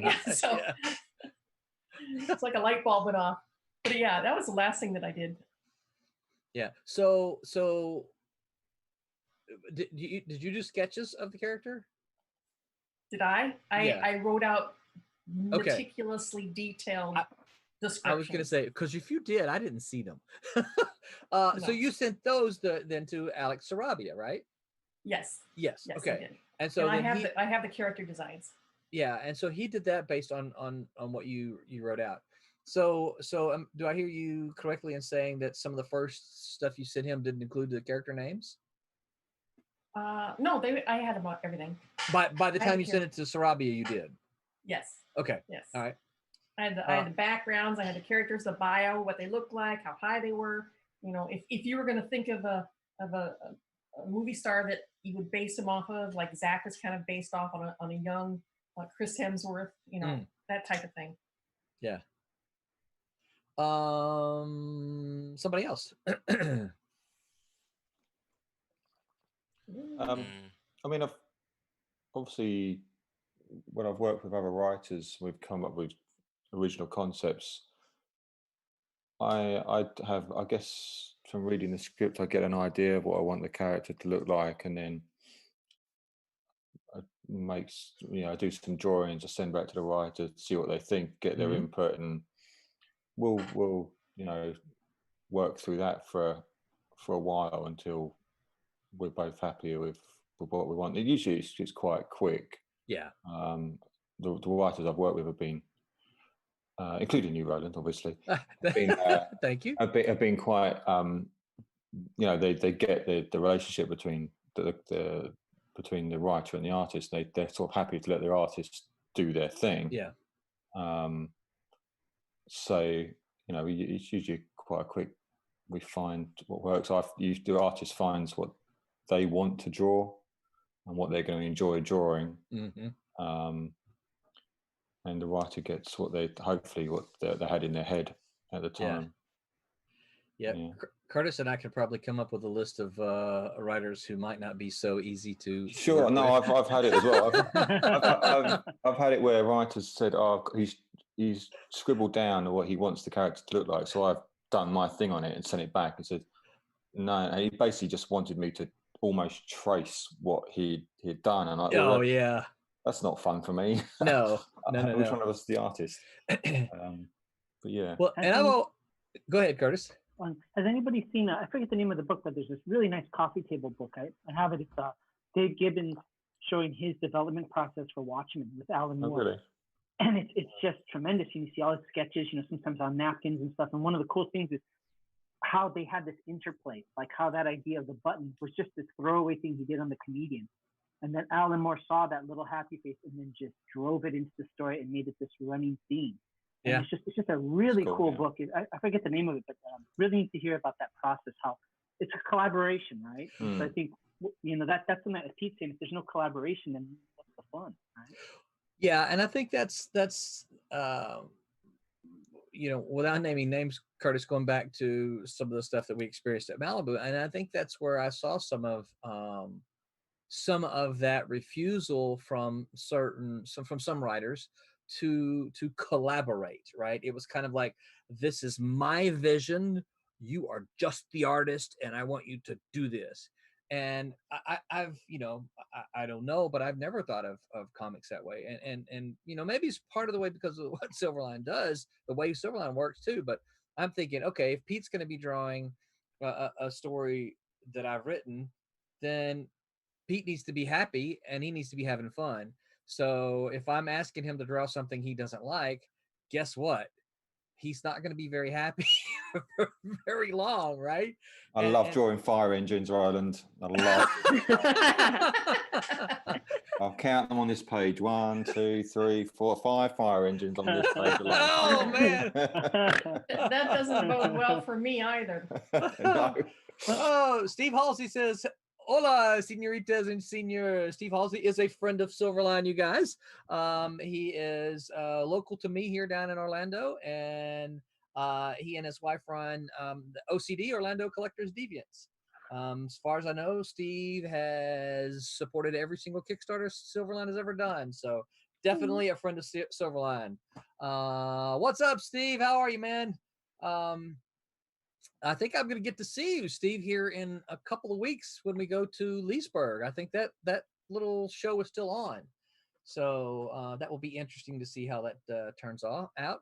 They did a show in Huntsville this past weekend, or I guess maybe now, the Friday, Saturday, and Sunday, I think. And so I'm curious to see how that went. I saw the guy do live video the night before, and how they had all the social distancing set up, all the X's for the lines and the spaces in between the booths. And it was like, okay, this might work. It's weird and looks spacey, but so I haven't been back on to see. I've been wrapped up in Kickstarter stuff. But yeah. So more fire engines for you, huh? Is that what I'm hearing? Oh, yeah. Every time he hears a fire engine, he breaks into a cold sweat now. Yeah. So one of the things that I'll talk about the question here, where the question was about collaboration on character designs. One of the things, so not all characters, and so Becca's actually working on some character designs for an upcoming comic that we're working on. And so for these designs, I think I sent you the character descriptions too, didn't I, Becca? So you did. Okay. I haven't gotten a chance to read it yet. I'm not quizzing you on it. But so one of the things that because there was like 9 heroes, right? And some of them I had a strong visual sense, right? Yeah. So there's a guy, one of the characters is called Burnside. Do you have him at all? Do you know? Burnside. Yeah. Yeah. So so the idea for this character is essentially that he has these big, massive sideburns that act like Dr. Octopus's tentacles, right? And yeah, there you go. And so I really didn't have much more along the lines of that, except I gave in the description, I gave a little bit of a historical side note. Is the term sideburns comes from General Burnside, who was a Union general in the Civil War, who had these big, massive, we call them sideburns now, but they didn't call them sideburns then. Wow. I don't know what they called them though. It's the thing. Mutton chops. Really? So mutton chops. So they so came, is mutton chops. They're Yeah. mutton it chops. goes all the way down. So mutton chops not the yeah. same thing as a sideburn, or it's not a different thing. Yeah, I don't know. Mutton chops comes down to, it follows the sideburn all the way down to the bottom of the jaw. Like what Lemmy wears from the Aces, the Motorhead, right? Yeah. Yeah. So anyway, so I included that and said, hey, we might go for kind of the Union Civil War general kind of look. Other than that, really, I didn't care. I just wanted these big long sideburns that are going to act like Dr. Octopus's tentacles, right? And that was it. I knew what I wanted him to do.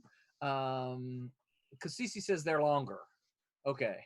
And Steve said, yeah, Lake Collecticon is the name of it. Mutton chops are longer than sideburns. So,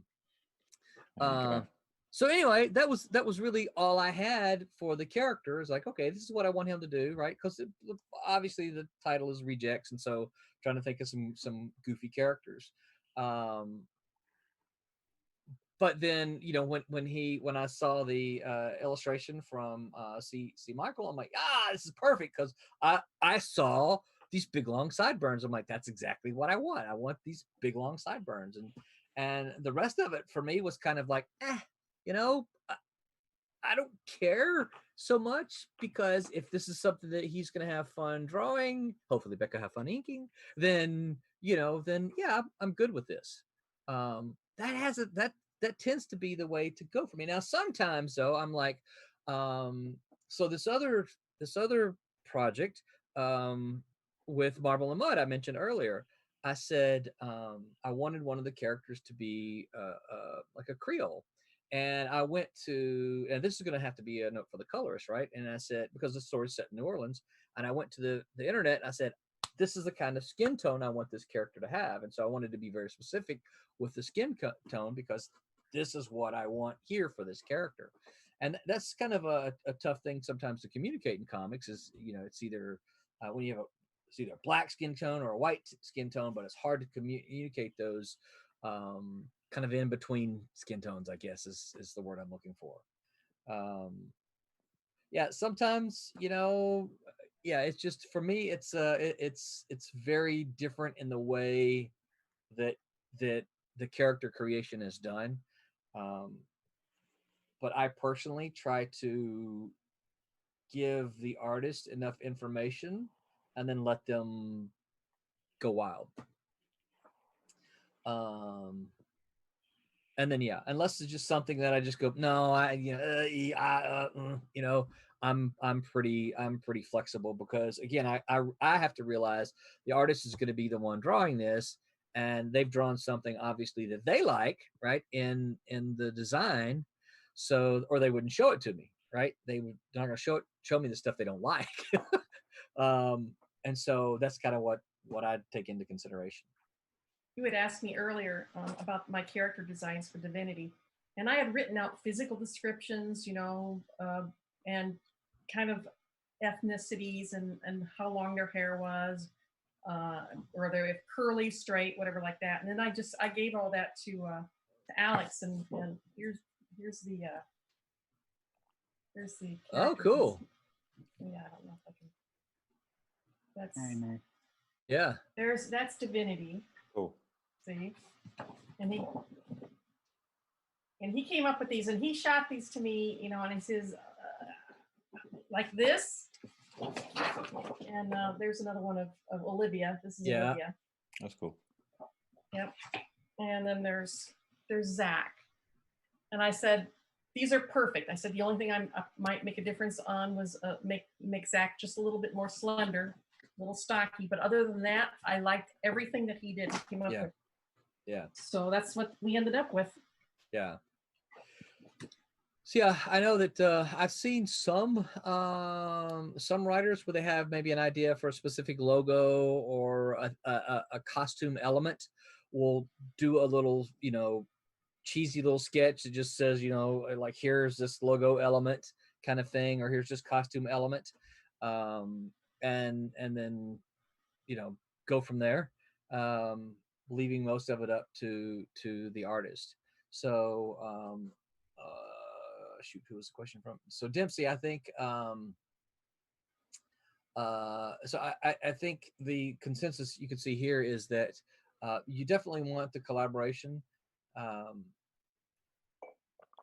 Give the artist as much as you can from the character, the personality, and kind of what you want from the character, and then let the artist just let the artist do the artist thing, right? And this is why I am such a one of the reasons I'm such a strong advocate of the Marvel plot first style. But that's a whole nother story.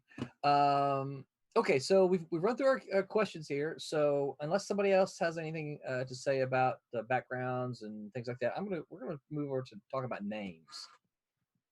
Yeah, everybody ready to talk about names? Yeah, that's I hard. already did. All right, so yeah, but we did that off. We weren't streaming when we talked about names, did we? I don't think we were. Well, streaming. she was talking about what she got the name divinity. Bloody blood, yeah. Yeah. Okay, Kasisi's got a good question. He says, do you ever find that you've created too many characters? Perhaps I should ask, have you ever cut characters from your comic? That's a good question. You ever cut any characters from your story? I just cut two. You did? You just cut two? Yeah.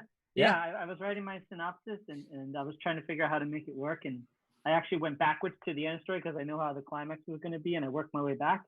And there was these two characters at the climax. I'm like, yeah, just waste. It's just a waste of screen. Yeah, I don't need them. Go away. Yeah. Gone. Oh, that's pretty cool. Yeah. I don't think I've ever cut anyone. I think I might try and squeeze them in later. Yeah. To a later storyline, perhaps. Right. Yeah. But I've not written enough comics to say I've cut I them don't up. have a lot of characters to begin with. That's probably the best thing to do. Keep it streamlined.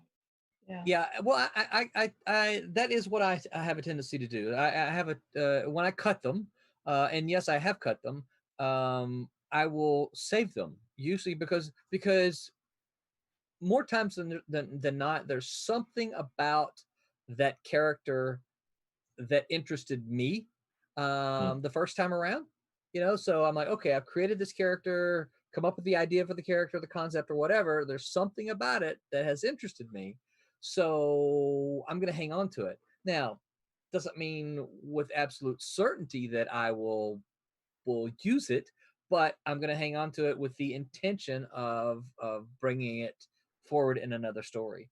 In fact, there's a story that so Alex Gallimore will be doing the Demons miniseries that follows the Cat and Mouse story.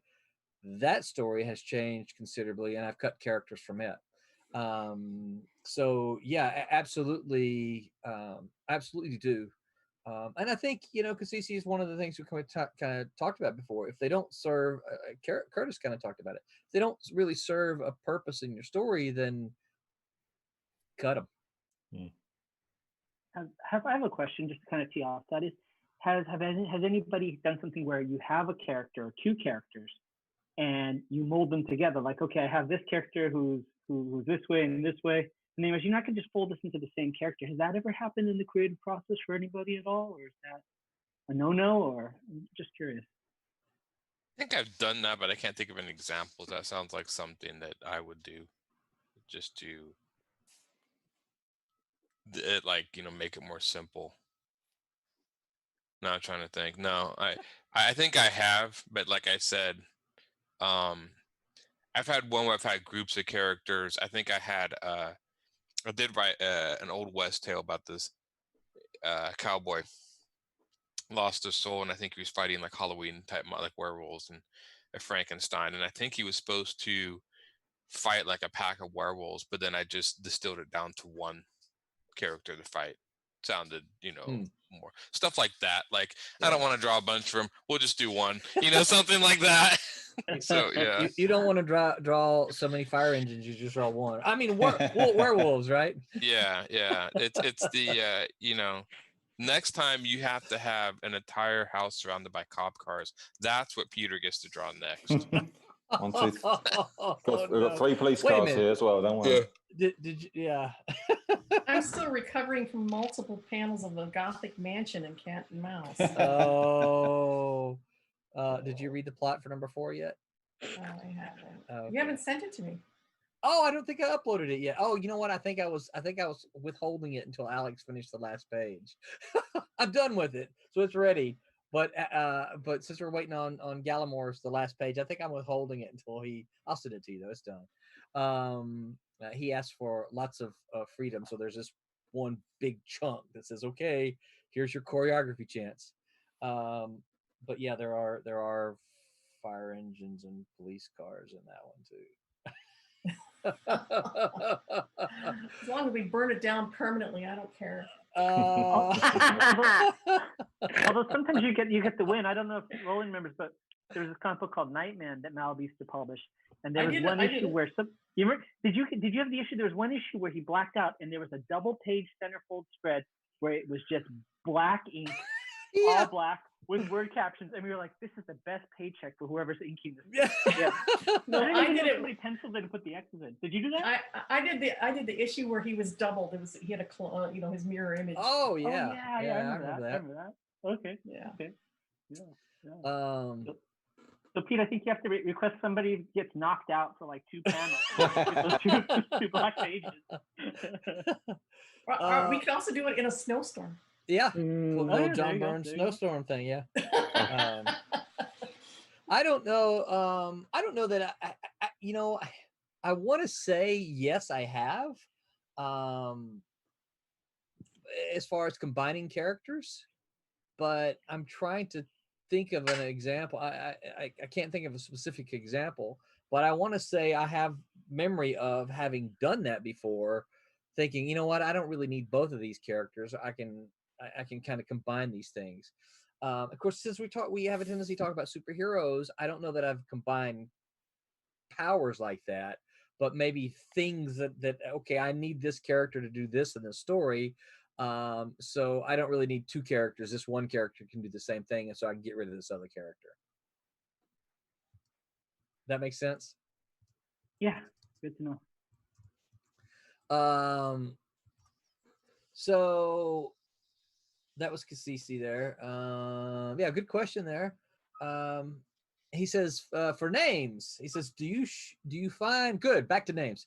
Do you find that you shy away from using the same letters when naming multiple characters? Ooh, I like that question. Peter Parker, Betty Bryant. I did not. My comic has 2 characters. The initial character's name is Boomer, and then his comrade is named Doom. So 2 O's. Boom, Doomer. And I thought about naming Doom something else, but it just seemed to fit well, and so I named him that. But I did think about it, and for a while it bothered me, and I thought about changing it, and then I was like, you know what? I just like the names for both. So what? Screw it. That's what they get. And then it feels weird because there's a third character named Crystal, so it's Crystal, Boom, and Doomer. So it sounds like her name should have a double O, but it doesn't. So she's the anomaly, I guess. Yeah, but I have the affirmative on that. Have done that. Yeah. So I tend to shy away from that. I don't really like to do that when you've got two the same letter. No, but I did do when I did do Divinity and her brother Zachariah. I wanted it to be catchy. Their nicknames are Zach and Vinny, so it just kind of rolls off the tongue. And I did that on purpose because it's kind of catchy. Zach and Vinny. Yeah. So I was gonna say let's talk about why, and Cassisi has actually an asterisk to that question that I didn't actually read. We'll get to in a second. Well, let's actually talk about why do you think what would be the purpose for Peter Parker? Well, I know why. Stan did it. Yeah, I know why Stan did it. Why? Because he just couldn't remember any names, so he named him Peter Parker, Bruce Banner, so he could just remember all his characters' names. That was just straight up memory. That's what I've heard him multiple times talk about that, which I think is funny. Say that. Yeah. But I think I was trying to ask a leading question that I didn't read very well. Do you think those names are memorable? Absolutely. I mean, definitely. Yeah. I mean, that's one of like the grand traditions in comic books is, Clark Kent. I mean, it's different letters, but the same sound, Yeah. Yeah, definitely. But that's true. It Very is. catchy. Yeah. Yeah. I mean, I think so. I think there's something to be said about the name, Peter Parker, for instance, being memorable. You can remember Peter Parker. Maybe we should go through a list of character names to see which ones who do remember. Lois Lane, yeah. And there's a syllable thing with some of them too. Not all of them, but Bruce Wayne, Peter Parker, Clark Kent. Yeah, Especially if the stress of the syllable is on the beginning of the word, Reed Bruce, Richards, Wayne. Yeah, you have the stress on the first part of each. So there's always that. Bruce Wayne is the only one that doesn't match. That's Tony kind of weird. Stark. Come on, Tony Stark. Yeah. That's my boy. Yeah, Tony Stark. Yeah. Yeah. No, I mean, I think there are plenty of examples either way. But I guess my question is, does it matter? I mean, do we want to stay away from the Peter Parkers and Bruce Banners for that reason, or does it matter? I mean, I know people with real names like that, don't you guys? Yeah. Yeah. I know a John Johnson. Yeah, they see. Yeah. John Johnson. That was my grandfather's name, John Johnson. Really? Mm-hmm. Yeah, I'm trying to think. Not right now. You don't have any friends? I can't think of any. Yeah, I'm trying to think. I just don't have any friends at all, and they've But no, I'm just trying to think. Yeah. No, you get some really interesting names. I mean, even mine. Aaron. Well, Aaron Humphres does have the stress in the fort. Anyway, yeah, you can go over this.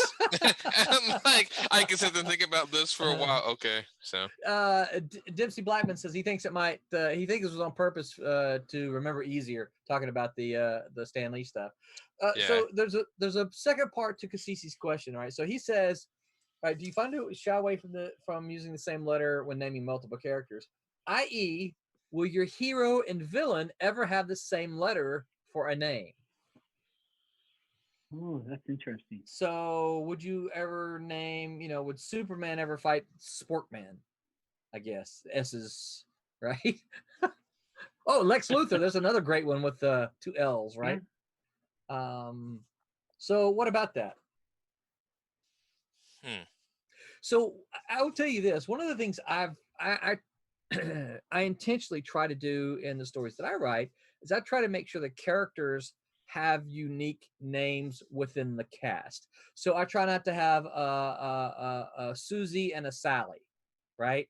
In the same cast. I can have one or the other, but Susie and Sally are too similar in name and sound, so I don't want those 2 characters to be on the same cast, right? Does that make sense? Yes, it does. Yeah. It makes perfect sense.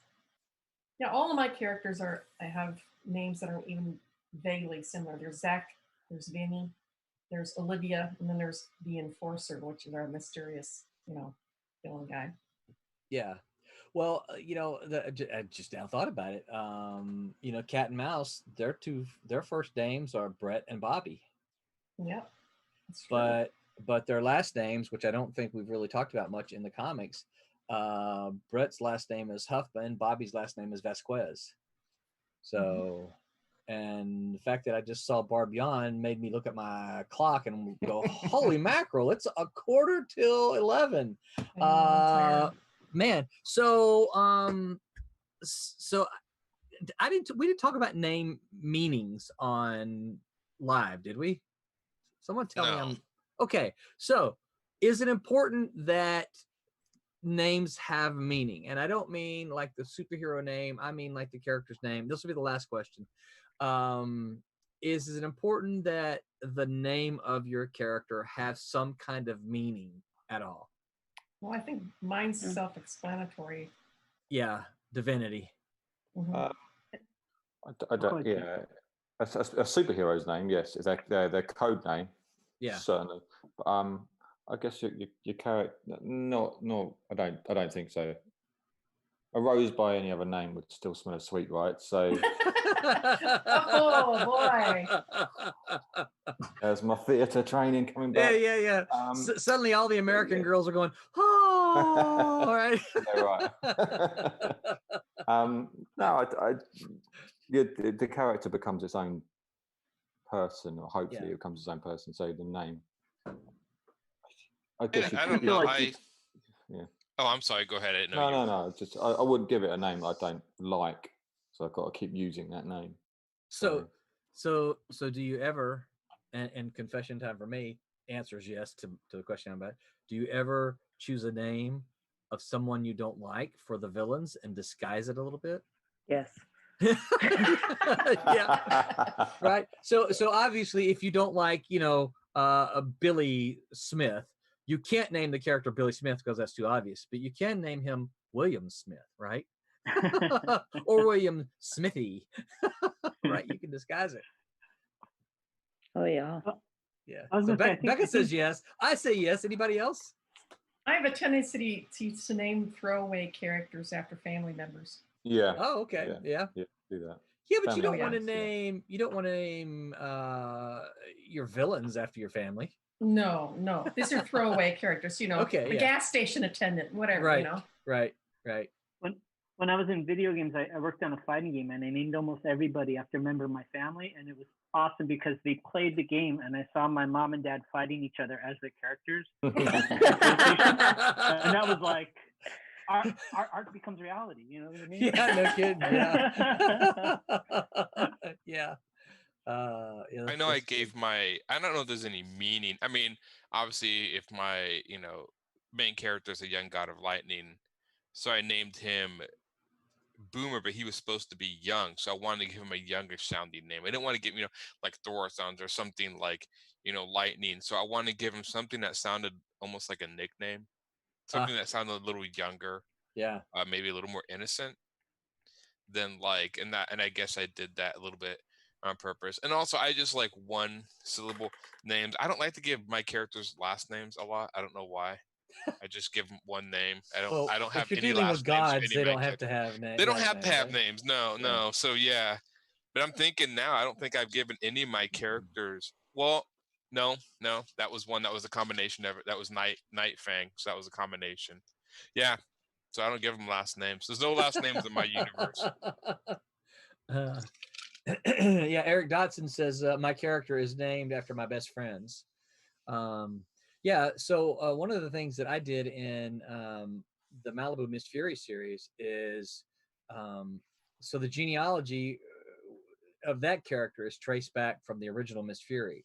So because the original Miss Fury existed in the 1940s and we were doing our series in the 1990s, we wanted to draw some connections to the character. And so the genealogy of that character are actually family names of mine. From my family, if you go back and look at them, if you know my family, you're like, I know who that is. All of those. But other than that, yeah. Okay, so this was a good talk. Time got away from us. Thank you for all the good questions there. Everybody out on Facebook and YouTube and Twitch. Sorry. Appreciate that. Got to keep those questions coming because as you see, that just helps us roll right through these streams. So we're gonna call it a night. Brett, you want to put all of our mugs back up on the full screen there? As we do, yeah, all of the mugs. Okay, I'll have to get dressed. So don't forget, everyone, like and follow and subscribe to all of these different places. It helps us to get the numbers up. We're actually we're talking about running some specials here with some giveaways to try to get the boost our numbers on both YouTube and Facebook, and on the page, and possibly on Twitch as well, to try to get some numbers up. So we're gonna run some contests, maybe involve some comics and some artwork. Don't forget we have the merch page. Please don't forget we have a Kickstarter. Go check out the Kickstarter. At the beginning of the stream, let me refresh here. At the beginning of the stream, we had 50 backers, and we were a little shy of $500. Still the same place, still 50 backers, still looks like $7 shy of $500. I'm asking me to do math. So only $500 to go to make the goal. So get out there, and if you can't back, share it. Share it with people who you know would like some cool comics. Remember, these comics are finished, so all we need is the funds to print them and ship them to you, and then you can hold them in your hands. If you're waiting for Divinity and Twilight Grim, that's what I've done yesterday and today. I've been bagging comics and taping boxes and sealing envelopes. So hopefully we'll have our first batch go out tomorrow. They won't all go out. Sorry, I can't. My fulfillment team can't get them out that quickly. But we are working on them, and they should start to go out. So be looking for those. And we will go around the clock here, and everyone tell folks where they can find you on the interwebs. Starting with Curtis. I see you on my screen, Sure. but I forget you don't see my screen. Not a problem. So I'm Curtis Fujita. You can find me on Facebook, Curtis Fujita. You can also find me through my martial arts website, on YouTube and Instagram. That's Tiger Crane 805. And you can also find that same school on Facebook, Tiger Crane Kung Fu. Okay. Very cool. Barb, what about you? My name is Barbara Kailberg. There you go.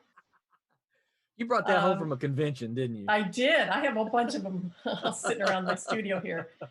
And you can find me under Facebook, Twitter, and DeviantArt under this name. I'm the only Barbara Kailberg on the internet. I'm not hard to find.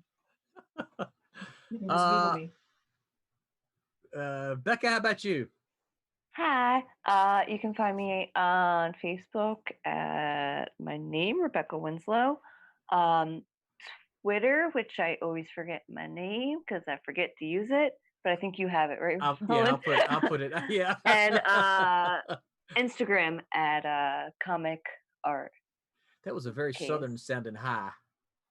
Me? Yeah. Hi. Yeah, the rest of it wasn't, but the hi was very southern sounding. My sleepiness kicking in. Pete, how about you? So it's real simple. It's Instagram is primarily the main one, but it's all the same. Peter Clinton Art, and that's Instagram, Twitter, and Facebook. But Instagram is where everything goes. Okay. Instagram mostly, right? Instagram is, I find, a magnificent medium for artists. Yeah. And Aaron, how about you? You can find me on Facebook, Humphres Illustration, or under my name, Instagram at ALH3810, which I have to change that soon. I'm getting new business cards, so I got to change that soon. Webtoons, you can find Gollings and Webtoons. Just search Gollings, you'll find it. It's the only one on there. And we've also talked about Godlings as a stretch goal. Yes, which I'm kind of thinking. Yeah, I'm kind of thinking we might. I'll send it to you. Make sure you're okay with it. But I'm thinking we might go ahead and maybe announce those. We haven't reached the goal yet, but we're within striking distance. So I'm thinking we might announce those and try to push us on up over there. Yeah, definitely. So yes. Excellent. And yeah, so just as a reminder, everyone, all of these will be in links in the description somewhere, whichever platform you're using. I'll make sure that I put the links there. All these links that you've heard. You can find me on Twitter at ManRoland. You can find me on Facebook and an assortment of other social media places. I'm probably most active. If you're looking for most active, I'm most active on Facebook. Although the last couple of weeks I've cut down on my social media quite a bit. But you can also Silverline, www.silverlinecomics.com is our website. That's where we make a lot of announcements. We've got an email list, so you can find the email list, sign up from there. Please do that because we'll try to let you know information before anyone, even if it's just a few hours. We'll try to let you know. So anybody else have anything to say to close off? Are we good? We're good. All right. Well, don't forget tomorrow night. Hold on. Let me check my calendar. Tomorrow night we're on live with who? Brad Tomte. Tomorrow we're on live with Brad Tomte, who did a lot of stuff, a lot of lettering for Silverline back in the day, and who is doing a lot of our logo designs today. So we'll be on one-on-one with Brad Tomte. Not sure who's going to do the art yet. I have failed to line someone up. But and then be back here Wednesday night for the Wednesday Wham crew. And until then, make mine Silverline. Silverline. Good night, everyone. Hey. Ciao. Bye.